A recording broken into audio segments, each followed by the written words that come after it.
오늘 주신 하나님의 말씀 요한계시록 12장 7절에서 17절까지 말씀 두 절씩 교독합니다. 하늘에 전쟁이 있으니 미가엘과 그의 사자들이 용과 더불어 싸울세 용과 그의 사자들도 싸우나 이기지 못하여 다시 하늘에서 그들이 있을 곳을 얻지 못한지라.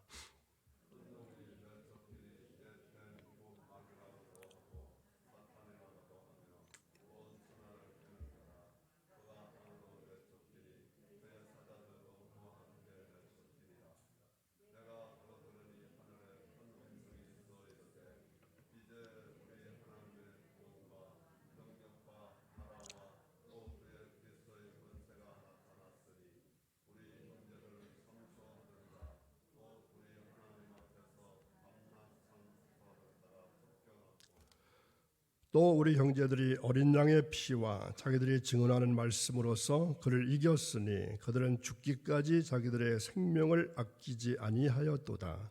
그러므로 하늘과 그 가운데 거하는 자들은 즐거워하라. 그러나 땅과 바다는 화 있을진저 이는 마귀가 자기의 때가 얼마 남지 않은 줄을 알므로 크게 분내어 너희에게 내려갔음이라 하더라.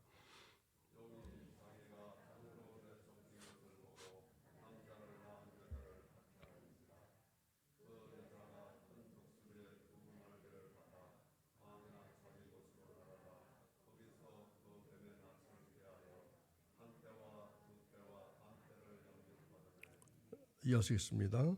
여자의 뒤에서 뱀이 그 입으로 물을 강같이 토하여 여자를 물에 떠내려가게 하려 하되 땅이 여자를 도와 그 입을 벌려 용의 입에서 토한 강물을 삼키니 용이 여자에게 분노하여 돌아가서 그 여자의 남은 자손 곧 하나님의 계명을 지키며 예수의 증거를 가진 자들과 더불어 싸우려고 바다 모래 위에 서 있더라. 아멘. 오늘도 새벽 깨우신 사랑하는 여러분, 하나님의 능력을 의지하시기 바랍니다. 하나님의 방법으로 이루어지는 모든 일에 하나님은 넉넉하게 공급하시는 분이십니다. 이러한 믿음이 여러분 모두에게 있기를 간절히 축원합니다. 오늘 말씀의 제목은 미가엘과 사탄의 전쟁입니다. 오늘 말씀에는 하늘에서 미가엘의 군대와 그리고 사탄의 군대가 벌이는 전쟁이 나오고 있습니다. 하늘에는 영물이 네 가지가 있습니다. 성경에 나오는 영물이 네 가지가 있는데 첫째는 스랍입니다. 들어보셨나요? 하나님을 호위하는 영물입니다. 거룹입니다. 3층 천을 지키는 자들입니다. 천사들인데 하나님의 충성된 심부름꾼들이 천사들이죠. 그 다음에 천사장들이 있습니다. 천사들을 다스리는 천사장들. 또 천사장에는 몇이 있습니까? 셋이 있습니다. 누구죠? 미가엘, 가브리엘, 그리고 또 하나 루시퍼. 미가엘, 가브리엘, 루시퍼. 미가엘은 천군, 즉 군대 장관입니다. 가브리엘은 섬기고 봉사하는 천사들의 대장. 루시퍼는 가장 높은 천사장. 천사장 중에서 제일 높은 천사장은 루시퍼. 그런데 가장 높은 천사장 루시퍼가 자기 위치에서 만족하지 아니하고 하나님보다 높아져서 하나님의 보좌까지 찬탈하려고 하다가 하나님의 저주를 받고 하나님 나라에서 내어 쫓기게 됩니다. 이게 누굴까요? 바로 사탄, 마귀입니다. 결국 하나님을 대적하는 사탄이 되었고 붉은 용이라고도 하고 뱀 혹은 마귀라고도 불리게 된 것입니다. 루시퍼는 원래 완전하고 지혜가 충만했고 온전히 아름다웠던 천사장인데 하나님보다 높아지려고 교만했다가 저주받아서 사탄 혹은 붉은 영 마귀가 된 것입니다. 이 세 천사장이 하늘의 천사들을 3분의 1씩 거느렸다가 루시퍼가 저주받고 쫓기자는 바람에 그의 부하들도 마귀가 되어서 같이 내어 쫓긴 것입니다. 이게 마귀의 역사입니다. 자, 7절에 하늘에서 전쟁이 있으리니 라고 말씀합니다. 자, 이 전쟁은 어떤 전쟁이고 누가 먼저 선전포고를 한 전쟁입니까? 이 전쟁은 바로 마귀의 도전으로 일어난 전쟁입니다. 사탄 마귀가 먼저 시작한 전쟁입니다. 9절의 말씀과 같이 사탄 마귀의 정체는 옛뱀이라고 했습니다. 옛날 에덴 동산에서 아담과 하와를 유혹했던 그 뱀이 바로 여기서 나오는 그 뱀입니다.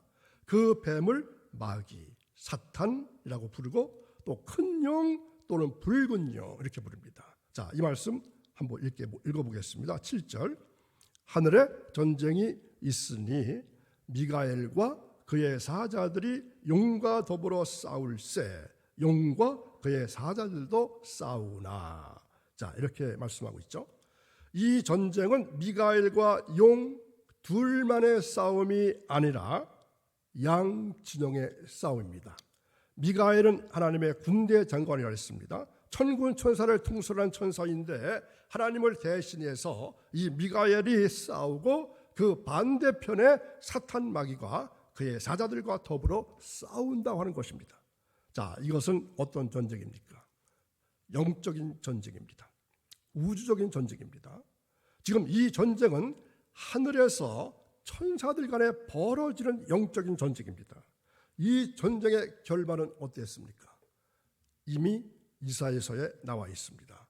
24장 21절 이사야서 24장 21절 그날에 여호와께서 높은 데에서 높은 군대를 벌하시며 땅에서 땅의 왕들을 벌하시리니 하늘에서 온 천하를 미혹케 하는 이 붉은 용을 하나님께서 벌하실 뿐만 아니라 땅에 있는 하나님을 대적하는 적그리스도의 왕들까지도 벌하신다는 것입니다. 그럼 구체적으로 우리의 원수 마귀인 용의 정체는 무엇입니까? 자, 9절 보겠습니다. 큰 용이 내쫓기니 옛뱀 곧 마귀라고도 하고 사탄에게도 하며 온 천하를 꿰는 자라.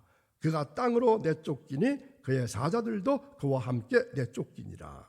여기서 우리는 사탄의 정체를 적나라하게 볼 수 있습니다. 그는 온 천하를 꿰던 자입니다.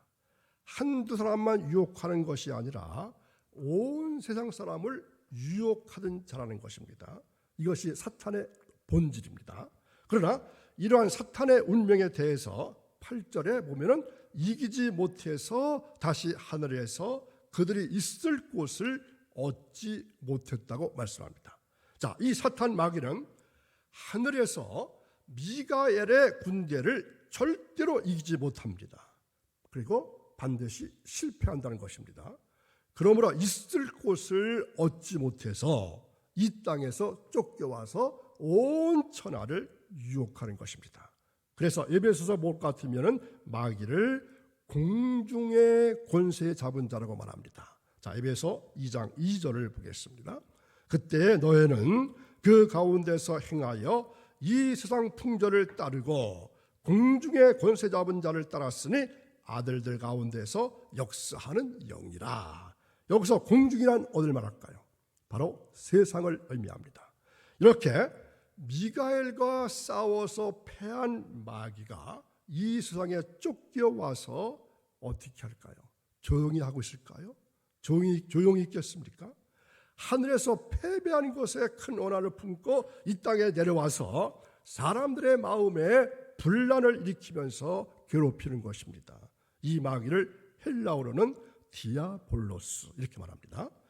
이 뜻은 비방하는 자, 중상하는 자 이런 뜻입니다. 그리고 사탄은 히브리어로 대적자 이러한 뜻입니다.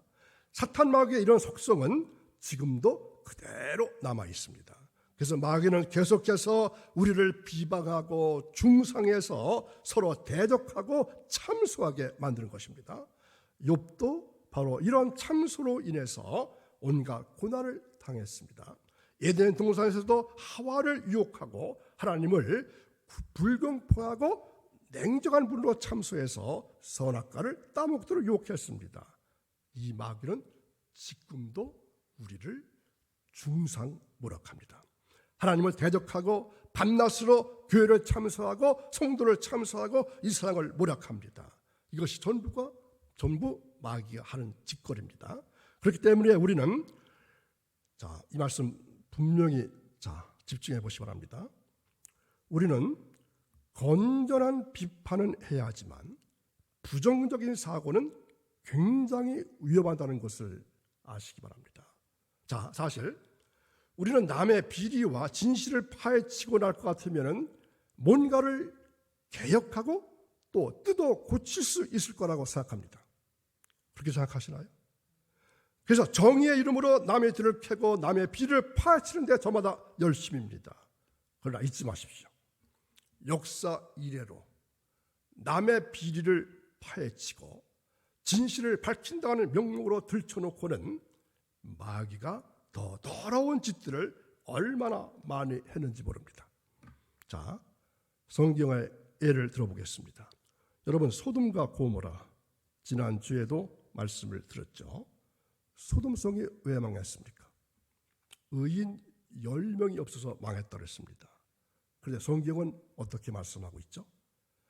성경이 우리에게 소돔성이 얼마나 음란하고 더러운지를 낱낱이 파헤치고 있나요? 아닙니다. 그럼 뭐라고 말씀하고 있죠? 창세기 18장 20절을 보겠습니다.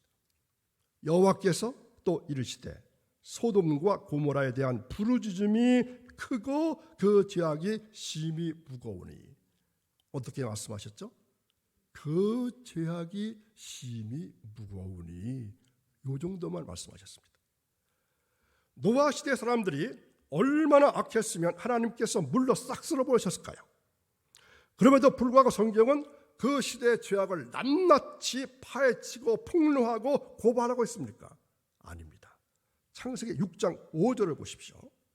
여호와께서 사람의 죄악이 세상에 가득함과 그의 마음으로 생각하는 모든 계획이 항상 악할 뿐임을 보시고 사람의 죄악이 세상에 가득했다. 요 정도 말씀하고 있습니다.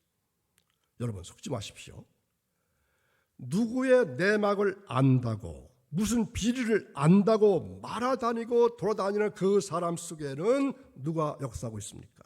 바로 마귀가 역사하고 있습니다. 이것은 교회 내에서도 얼마든지 있습니다. 속회 내에서도 얼마든지 있습니다. 선교에서도 얼마든지 있을 수가 있습니다. 그러므로 가정이나 교회나 사회나 직장에서 남을 모략하고 중상하고 대적하게 하는 자는 부정적인 말과 행동을 하는 사람이 가장 위험한 사람인 것을 꼭 아셔야 합니다. 바로 마귀가 역사하고 있기 때문이라는 것을 잊지 마십시오. 오늘 이 말씀 참으로 중요한 말씀 중에 하나인 것을 꼭 기억하시기 바랍니다. 이렇게 마귀가 패배해서 쫓겨나자 어떻게 됐을까요? 하늘에서 찬양대원들이 마치 찬양을 하듯이 큰 소리로 찬양을 했는데 이것이 바로 승리의 노래였습니다. 뭐라고 노래하고 있을까요? 10절 보십시오. 10절. 여기서 5가지로 찬양하고 있습니다. 여러분 찾아보십시오. 처음에 하나님의 구원을 찬양했죠. 능력을 찬양했고 하나님의 나라를 찬양했고 또 그리스도의 권세를 찬양했고 또 하나 마귀가 쫓겨났음을 찬양했습니다. 하나님의 구원을 찬양했고 하나님의 능력을 찬양했고 하나님의 나라와 그리스도의 권세와 그리고 쫓겨났음을 마귀가 쫓겨났음을 찬양했습니다. 그러면 이 승리는 과연 어디서 온 것입니까? 그냥 이루어진 승리가 아닙니다. 11절을 보면 이 승리의 비결이 나와 있습니다. 11절, 또 우리 형제들이 어린 양의 피와 자기들이 증언하는 말씀으로써 그를 이겼으니 그들은 죽기까지 자기들의 생명을 아끼지 아니하였도다. 우리는 날마다 우리를 따라다니면서 우리를 괴롭히고 불안하게 하고 마귀하는 사탄과 싸워서 이기를 원합니다. 자, 11절 다시 보여주세요. 그렇다면 그 비결이 무엇일까요? 승리의 비결이 무엇입니까? 이 말씀에서 어린 양의 피로 승리할 수 있습니다. 예수 십자가에 흘린 피가 바로 승리의 비결입니다. 또 하나, 하나님의 말씀이 승리의 비결입니다. 에베소 6장을 볼 것 같으면 하나님의 전신 갑주 중에서 유일한 공격용 무기가 있습니다. 무엇일까요?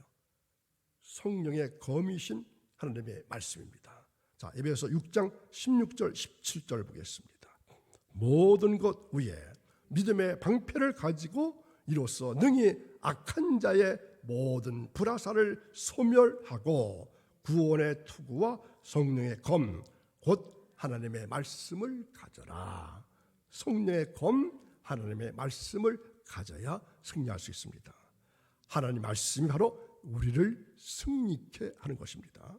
그러므로 날마다 말씀에 순종하고 이 말씀대로 살아갈 때에 이기게 되고 또 이기는 역전의 인생이 될 수가 있습니다. 그렇기 때문에 이 땅에서 늘 승리하기를 여러분이 원하신다면 십자가와 그리고 플러스 하나님의 말씀을 잊지 말고 하나님의 말씀을 붙잡고 이 두 가지를 아주 꼭 붙들고 오늘도 사시면서 승리의 삶을 사시기를 간절히 축원합니다. 기도하겠습니다. 만날 만한 때에 찾고 가까이 계실 때 부르짖으라고 말씀하시는 거룩하신 하나님 아버지, 겉모습으로 보이는 삶으로는 도저히 아버지 앞에 올 수도 없는 죄인들이지만 주님의 용서와 사랑에 힘입어 주님께 찬양을 드리고 간구할 수 있는 믿음을 주시니 감사와 영광과 찬양을 올려드립니다. 오늘도 낙심했던 마음에 새로운 용기를 허락하시고 실패한 삶에 희망을 허락하시며 꺼져가는 등불이 다시 한번 활활 타오를 수 있도록 축복해 주시니 감사합니다. 하나님의 은혜와 사랑을 받기 위해서 악인은 그의 길을 버리게 하시고 불의한 자는 그의 생각까지도 버리게 하옵소서. 하나님 아버지, 오늘도 주님의 십자가와 말씀을 붙잡고 나가는 주님의 철저한 자녀들이 다 될 수 있기를 원합니다. 오늘도 임마누엘 되셔서 우리와 함께 동행하시며 복된 하루가 되게 하시고 거룩한 하루가 되게 하셔서 사탄 마귀 틈타지 못하도록 승리의 삶을 살아갈 수 있도록 도우실 것을 믿사오며 예수님의 이름으로 기도하옵나이다. 아멘.